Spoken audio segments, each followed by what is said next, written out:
without having a good ethical foundation, I don't think these stories mean a lot. If they're just sensationalism, then it's not really helping the community. There's a difference between covering a meeting as kind of a secretary taking minutes and as a reporter who tries to verify and actually get the true information out to the public.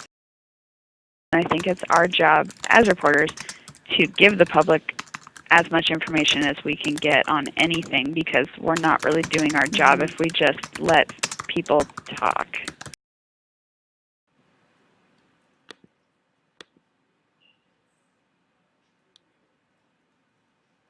But a lot of times they're just quick little conversations, or they're quick decisions. Often it seems to be either about whether or not to identify a victim, whether or not to run a photo of this minor.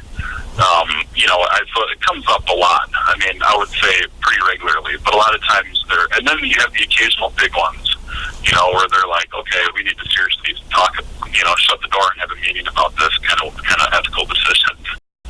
When we will have ethics discussions if things come up, and there have been moments where at our weekly meeting on Tuesday I'd say, okay, look, this person bought Amanda flowers last week. Let's talk about gifts for a second. And my rule of thumb is you just say no. You just say, I'm sorry, I know you're just being nice, it's really thoughtful, and I appreciate it, but I can't accept gifts.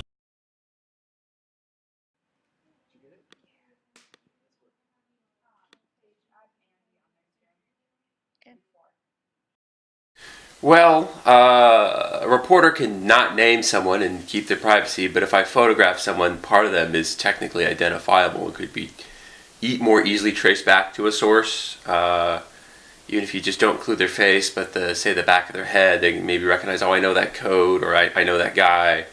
Whereas a reporter can say someone at the scene and not identify him, and it's a little bit harder. People try to arrange photos for me all the time, trying to make my life easier and my job easier, and it actually makes it harder. Case in point, I went to an apple orchard. It was a story about the drought, how the apples aren't coming in as well. I said, we want to photograph people picking apples, and they went and got their kid, one of the employees' kids, to pretend to pick apples. I was like, well, I'm not going to do that. And it took me a while to convince them, like, I'm going to sit here and wait till someone shows up, which nobody did.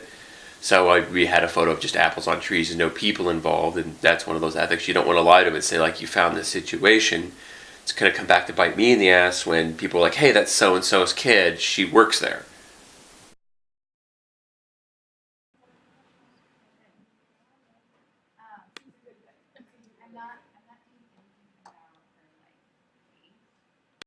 Ethics are important because this business is about relationships, and ethics are kind of key to establishing credibility and maintaining that, being consistent with people. And so, and also just journalism in general, I mean, ethics play such a huge role. I mean, they really kind of are part of the structure of the job. You have to trust your source. Your source has to trust you. The reader has to trust you. And as a writer or content producer, but the audience also has to trust the publication. And so, ethics are important from top to bottom.